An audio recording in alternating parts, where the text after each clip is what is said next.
Hello les gens, assez où on va parler. Lil Durk risque la prison à vie pour 7 raisons. Megan Thee Stallion s'attaque à Nicki dans sa nouvelle mixtape, mais aussi à Cardi B. Kendrick Lamar s'explique sur Not Like Us. Future regrette son clash avec Drake. Nicki Minaj explique pourquoi aucune rappeuse peut la toucher.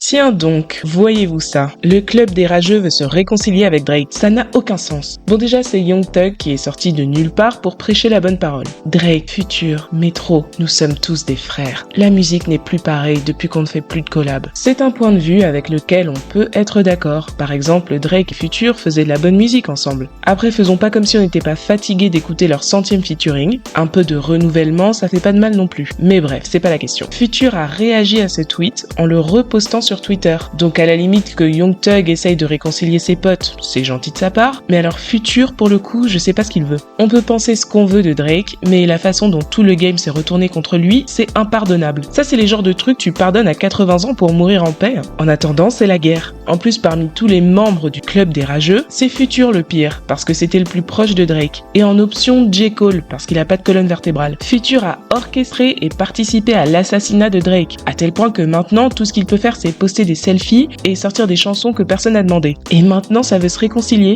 Mais quelle audace! Pendant ce temps, Kendrick vit sa meilleure vie. Il se prépare pour le Super Bowl. Petit shooting photo, petite interview. Lui, il est tranquille, pas de stress. Par contre, si, va falloir se bouger un minimum parce que justement, le Super Bowl va arriver. Et ce serait bien d'avoir au moins un nouveau hit d'ici là. Il avait sorti Watch the Party Die, mais apparemment vous vous en foutez. Ça fait qu'il est pas encore prêt à laisser partir Not Like Us. Dans cette interview, il parle avec SZA, qui est assez proche de lui professionnellement à cause de son affiliation avec le label TDE. Ils ont une conversation amicale qui se veut un peu profonde, mais elle le pousse pas du tout dans ses retranchements. Ils sont amis, genre, c'est pas du tout le but. Elle veut qu'il verse le thé, mais elle assume pas, la pauvre. Du coup, lui, il fait exprès de répondre à côté. C'est des barres de rire. Est-ce que je peux te poser une question hyper masculine? Tu peux aussi me dire de la fermer, hein? Qu'est-ce que Not Like Us signifie pour toi? Not Like Us?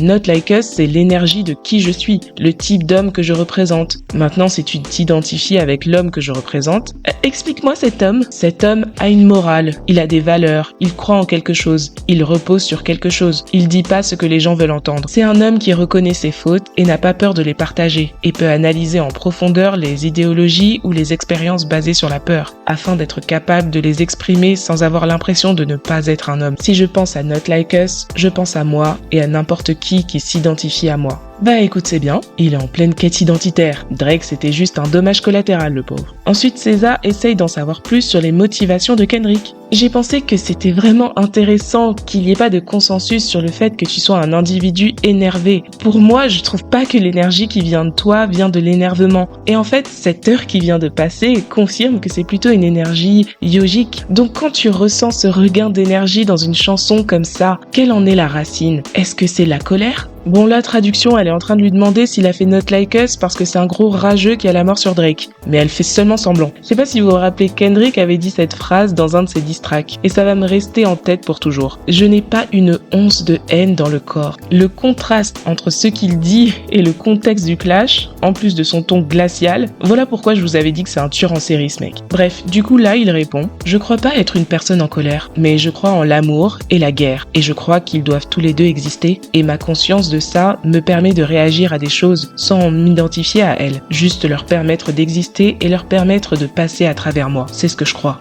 DJ Akademiks avait poussé un coup de gueule sur Kendrick après cette interview en lui reprochant de surfer encore sur son beef avec Drake. Faut garder en tête que DJ Akademiks c'est le chien de garde de Drake, donc ce qu'il saoule vraiment c'est que son maître a perdu le clash et Kendrick fait des shootings photos. Mais quand même, n'a-t-il pas un peu raison? Dites en commentaire ce que vous en pensez. Personnellement, comme je vous ai dit, j'attends de voir comment Kendrick va se réapproprier sa carrière et son Super Bowl dans les mois à venir. Parce que pour l'instant, l'attention qu'il reçoit est beaucoup liée à Drake. Et même si les chansons de son beef ont eu du succès, son dernier album date de 2022.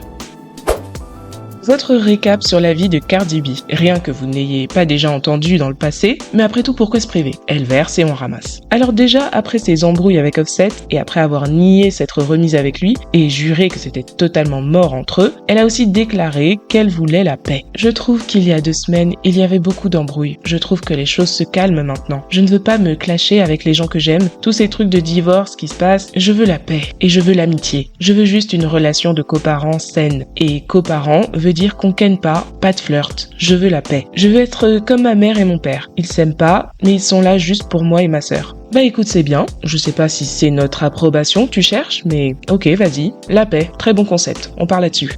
3 days later. Je souhaite le pire à cet homme. Je n'ai jamais haï quelqu'un à ce point. Et ces pétasses sont tellement en chien de l'avoir. S'il vous plaît, prenez cet homme de mes mains. Ce sac poubelle est trop lourd. Quelqu'un lui rappelle un petit détail. C'est le père de tes enfants. Arrête. Ouais, c'est vrai, c'est pour ça que je lui souhaite pas la mort, mais je le hais vraiment, cette petite merde narcissique, et sa famille et ses amis ne le remettent jamais à sa place, c'est pour ça qu'il sera toujours une merde. Quelqu'un fait une conclusion évidente. Ouais, tu l'aimes encore. Non, je veux pas qu'il se fasse renverser par un putain de camion, c'est juste vraiment un nuage noir dans la vie de n'importe qui. Elle a pas expliqué pourquoi elle a abandonné le cessez-le-feu, qu'est-ce que Offset lui a encore fait? Est-ce que même il a fait quelque chose? En tout cas, ce genre de réaction prouve seulement qu'elle a effectivement encore des sentiments pour lui. Et pour le coup, Offset, même s'il se fait insulter, ça lui fait sûrement plaisir que Cardi soit toujours obsédée par lui. Une histoire triste maintenant. Lil Durk est en prison. Il risque la prison à vie. Voilà. C'est le résultat d'une enquête menée par le FBI depuis des années. Et en fait, le résultat d'une guerre de gangs qui remonte à encore plus longtemps que ça. En 2020, le rappeur King Von avait été tué lors d'un affrontement avec le rappeur Quando Rondo. King Von était alors signé dans le label de Lil Durk, Only the Family. En 2022, le cousin de Quando Rondo a été tué et il y avait peu de doutes sur l'origine de l'attaque. Quelqu'un devait venger la mort de King Von. Ces 2 assassinats ont eu lieu au milieu des embrouilles sur les réseaux, des bagarres et des diss tracks et des pics dans les chansons. C'est vraiment des histoires de gangs comme on peut les imaginer, des gens qui s'embrouillent pour des terrains ou pour des meufs, pour des thunes ou que sais-je, qui s'entretuent, qui essayent de s'en sortir par la musique, mais en même temps qui utilisent leur thug life pour se donner une crédibilité de rappeur. Et on n'a pas vraiment de leçons à leur donner parce que par derrière, c'est nous qui streamons leur musique. Bref, tout le monde est totalement hypocrite dans ce genre de situation. Les rappeurs, les labels, le public, il n'y en a pas un pour attraper l'autre. Lil Durk a été arrêté jeudi alors qu'il tentait apparemment de s'enfuir en Italie. En fait, plusieurs membres de son équipe ont été arrêtés juste avant, et donc il savait que c'était qu'une question de temps pour lui. Il a acheté plusieurs billets d'avion vers des destinations différentes pour brouiller les pistes. Dubaï, la Suisse et l'Italie. Alors qu'il partait pour l'aéroport de Miami, il a été arrêté. Il est accusé d'avoir commandité le meurtre du cousin de Quando Rondo en 2022. Un proche de Lil Durk, qui travaille dans son label OTF, aurait porté un micro depuis des années. C'est ce qui aurait permis au FBI de constituer le dossier. En plus de screenshots de messages et des extraits de virements bancaires. Le procès se fera et Lil Durk aura l'occasion de se défendre. Mais bon, en général, quand le FBI vient vous chercher, c'est qu'ils ont des preuves. L'album de Lil Durk avait déjà été repoussé et devait sortir en novembre. Mais là, du coup, on sait pas s'il va sortir un jour. Ce qui est marrant, c'est que Lil Durk est musulman et depuis quelques mois, il avait commencé à vraiment documenter son implication dans la religion. Il se filmait en train de prier, il disait qu'il voulait laisser toute son ancienne vie derrière lui et il commençait à un petit peu redorer son image. Regardez ce qu'il tweetait encore fin septembre. Tout le monde devrait avoir une seconde chance dans la vie. L'important, c'est ce qu'on en fait. Alhamdoulilah. Mon casier effacé et nettoyé de toutes mes affaires judiciaires. Je ne suis plus un criminel. Qui aurait cru? Je veux remercier tout le monde qui m'a aidé à faire avancer ma vision. Merci du fond du cœur. Eh ben, ce tweet a très mal vieilli en l'espace d'un mois. Apparemment, il travaillait pour effacer son casier judiciaire et il a réussi. Mais les secondes chances, ça marche pas comme ça. D'abord, tu payes ta dette à la société et après, tu prends ta seconde chance. Je comprends mieux sa photo de profil. Lil Durk était lancé sur une bonne voie avec son label et son succès, malgré son passé de criminel. Mais n'est pas Jay-Z qui veut. Il avait même reçu les clés de sa ville il y a quelques semaines. Et maintenant, au vu de la situation, la ville a décidé de reprendre les clés. C'est bâtard. Alors, est-ce que Lil Durk redorait son image parce qu'il savait ce qui allait lui tomber dessus, ou est-ce que c'était sincère? À chacun son appréciation. En tout cas, c'est vraiment triste parce que le mec a genre 40 enfants. Non, je rigole, mais il a quand même 7 enfants. Ce genre d'histoire nous permet en tout cas de bien faire la distinction entre les histoires de gang et les battles de rap. Parce que lors du beef Kendrick-Drake, quand J. Cole s'est retiré, certains ont tenté de nous faire la morale du genre arrêtez de glorifier la violence dans le rap, car si quelqu'un meurt, vous allez dire quoi? Blablabla. Mais vous voyez bien qu'il faut faire partie d'un certain monde pour commencer à physiquement tuer ses ennemis. Leader, King Von, c'est des gens qui faisaient déjà partie d'un gang avant d'entrer dans le rap, qui peut-être même ont reçu le soutien de leur crew pour se lancer. C'est pour ça qu'ils n'arrivent pas à se détacher de cette vie quand le succès vient. Il n'y a aucune recherche artistique dans leur diss track, parce que le but n'est justement pas un affrontement de rap. Donc si on peut arrêter de mélanger gang et battle de rap, ce serait bien. Why adding more new music? I feel like I gotta keep the hotties fed. I gotta keep them stimulated. You have to understand that this is the year of Megan Thee Stallion. Est-ce que c'est vraiment l'année de Megan? D'un point de vue partenariat, concert, exposition? Oui, en quelque sorte. En fait, si on regarde tout sauf ses chiffres de vente, on peut dire que c'est bien l'année de Megan Thee Stallion. Elle a sorti l'acte 2 de son projet, qui est en fait une mixtape. Et dedans, elle clash Nicki Minaj, sans surprise. Mais on dirait qu'elle clash aussi Cardi B. Et là, vous allez me dire ce que vous en pensez, parce que c'est un peu plus surprenant et même difficile à croire. Dans Bigger in Texas, elle fait encore plusieurs mises au clair. Comme d'habitude, je suis trop fraîche, j'ai des fesses naturelles, je peux avoir tous les gars de l'univers, elle se rabaisse pas à clasher les gens sur les réseaux, elle préfère mettre tout dans la musique. Ça peut toucher Nicki quand elle dit ça, mais c'est pas vraiment visé. Il y a une autre punchline qui est beaucoup plus claire par contre.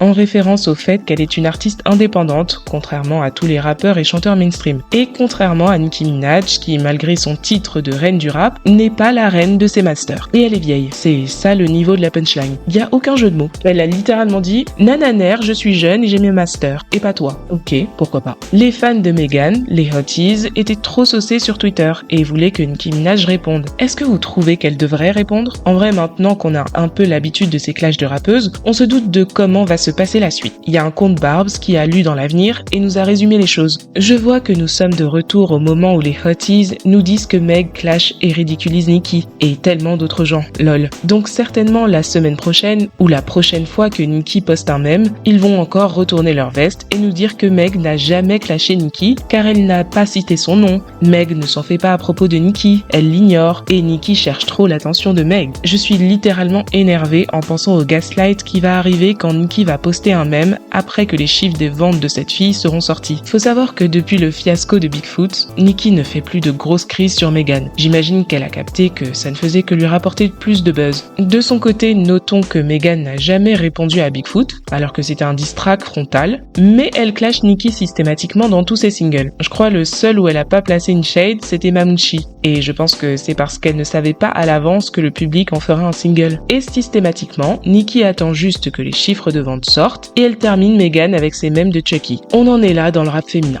Je vous dis juste les choses comme elles sont. Je dis pas du tout que l'une attaque plus l'autre ou inversement. Elles se renvoient toutes les deux la balle comme ça depuis le début de l'année. Mais Megan essaye clairement d'utiliser son beef avec Nicki pour recréer la frénésie de Hiss. Ça n'arrivera plus, je pense. Si elle veut charter, il va falloir qu'elle fasse des hits. Ensuite, dans la chanson Number One Rule, Megan nous explique les règles pour être une bad bitch comme elle. C'est très instructif. Je vous dis un extrait des conseils qu'elle donne et vous me dites si ça vous rappelle pas quelqu'un. Meuf, il t'a traîné dans la boue, il m'a emmené en date. Il va te traiter comme une blague, il sait que moi je ne joue pas. Il va te tromper parce que tu le laisses faire. Il sait que moi je ne vais pas rester. De qui il parle là ? Vous voyez, c'est plein de trucs comme ça dans son album où on se dit « Ok meuf, c'est un peu gênant pour Cardi B, ta BFF, tu te rappelles ?» C'est pour ça que les gens disent que leur amitié est fake. Parce qu'à la fois elles veulent dire qu'elles sont amies, mais en même temps, Megan se distance publiquement de Cardi et elle passe son temps à clasher les femmes comme Cardi B et à porter fièrement le fait qu'elle est le contraire de ça. Forcément, le fait de clasher les meufs qui ont des injections, c'est une chose. Même la punchline pour Nicki sur le fait qu'elle possède ses masters. Cardi est carrément dans un contrat 360, donc bon. Et puis là, dans cette chanson, elle se vante de pas avoir d'enfants, genre elle est libre de faire la fête toute la nuit, elle se fait pas tromper sans rien faire, elle court pas après un mec, elle se fait pas ridiculiser par un mec tout simplement. Un diss track contre Cardi aurait pas sonné différemment que cette chanson. Je sais que c'est pas une attaque volontaire, mais bon, comme ils disent en anglais, si la chaussure te va, porte-la. Et là j'ai juré c'est du sur-mesure pour Cardi. Il faut savoir que le Bardi Gang et les Hotties sont en guerre latente depuis des mois maintenant. Alors que Cardi et Megan s'aiment bien, leur fanbase se clash assez régulièrement, et notamment à cause de shade comme ça gratuite qu'on a du mal à comprendre. Là c'est Megan, mais c'est pareil, vous vous rappelez quand Cardi a dit que les albums ne se vendent pas bien en été, alors que Megan venait de sortir le sien. C'est jamais des pics directs, mais on peut parfois comprendre que ce soit mal reçu. Et je me demande si ça va finir par déclencher un vrai bif entre les deux, maintenant que Megan n'a plus vraiment de buzz à prendre sur le dos de Cardi, et que Megan a trouvé une autre rappeuse qui brille en ce moment encore plus qu'elle, Glorilla. Glorilla était sur la tournée de Megan, et d'après elle, elles sont sœurs maintenant. C'est sa nouvelle BFF. Regardez encore ce que Megan a tweeté. On lui demande de tweeter en exclu des paroles de chansons qui ne sont pas encore sorties. Elle dit « Ils adorent parler des chiffres parce qu'ils ne peuvent pas parler de talent. » Moi je sais pas. Osez me dire que c'est pas le portrait robot de Cardi B cette phrase. Et même si c'est pas à Cardi qu'elle pense en disant ça, encore une fois, la description lui correspond. Et alors comment tu peux être sincèrement ami avec quelqu'un tout en méprisant tout ce que cette personne représente? Ça n'a pas de sens. Oh et au fait, le talent de Megan n'est pas si grand qu'on puisse en oublier ces chiffres ridicules. Surtout malgré le cirque médiatique qu'il y a autour d'elle. Elle sait rapper, mais son niveau d'écriture est très bas. Très peu de métaphores dans ses textes et des sujets plus que redondants. Donc faut pas qu'elle commence à croire des trucs. Si vous voulez bien, terminons la vidéo sur une discussion ouverte sur le rap féminin. Je vous dis honnêtement, moi j'ai l'impression d'avoir pris la red pill sur ce sujet-là et d'avoir maintenant un accès à un niveau de conscience surélevé. Je revois les 10 dernières années sous une autre perspective beaucoup plus nuancée, pendant que vous restez bloqué au niveau -12, totalement manipulé par les médias. Ok ? Nicki Minaj était invitée dans un événement pour Vogue, une sorte de conférence. Elle a fait une interview intéressante où elle raconte sa vie. Bref, à un moment elle a fait tout un discours sur comment réussir dans cette industrie. En fait, de base, elle parlait des fanbases et ce qui fait que les Barbs sont si spéciaux. Mais ensuite, elle développe son propos et c'est là où toutes les rappeuses et les gros labels devraient prendre des notes. They are different because what they do is they do it with passion. If you do anything, it has to be rooted in love. So sometimes people do things and it's rooted in revenge or vengeance. And that doesn't really go anywhere. It does something for a moment, but that's that. But because the Barbs and I we really love each other. And also because they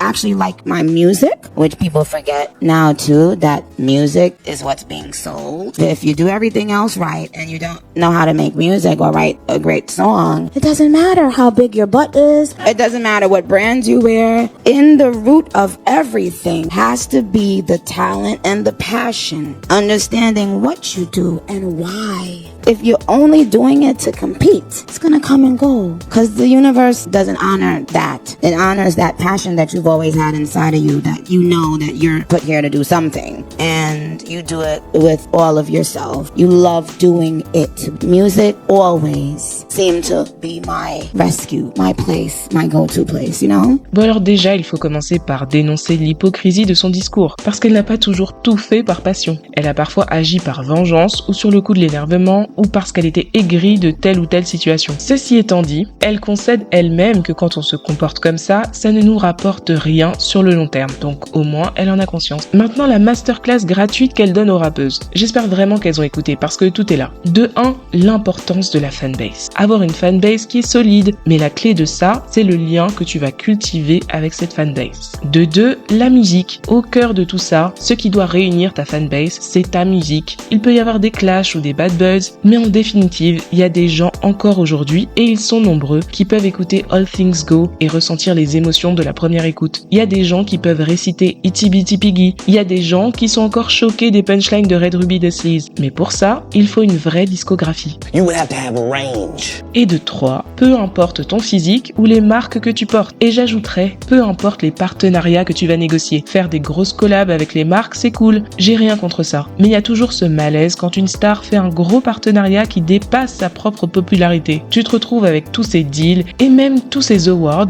et personne comprend pourquoi. À tel point que tu fais même baisser la valeur et la crédibilité des awards que tu as. Comment on peut prendre au sérieux les Grammys pour juger le rap quand Nicki n'a pas de Grammys et Cardi en a un et Megan en a 3. Et ça dépasse même le rap féminin. C'est les mêmes gens qui ont désigné Hotline Bling comme la meilleure chanson de rap. Les mêmes gens qui ont dit que Macklemore avait le meilleur album rap en 2014, à côté de Kendrick Lamar. Bref, je m'égare. Tout ça pour dire que les rappeuses deviennent de plus en plus des influenceuses plutôt que des rappeuses. Leurs chiffres de vente sont éclatés au sol et les labels récupèrent leur investissement en suçant le sang de leurs rappeuses avec des partenariats dans tous les sens. Encore une fois, la musique et le talent doivent reprendre une place centrale. Entre parenthèses, cette dame qui nous dit ça, c'est la même personne qui voulait signer Ice Spice. Donc bon, avec Nicki, les paroles et les actes sont pas toujours alignés, vous avez capté. En tout cas, voilà un peu les préceptes qui peuvent aider les rappeuses dans leur quête du succès, parce qu'elles manquent cruellement de chaque élément. Ça explique pourquoi c'est si difficile pour elles d'éteindre Nicki Minaj. Dites en commentaire ce que vous pensez de la vidéo. Est-ce que Megan lance des pics à Cardi B? Qu'est-ce que vous pensez de leur amitié? Est-ce que Drake devrait se réconcilier avec Future et Metro Boomin? Lil Durk mérite d'aller en prison? Le discours de Nicki Minaj, on en pense quoi? Allez, on se parle en commentaire.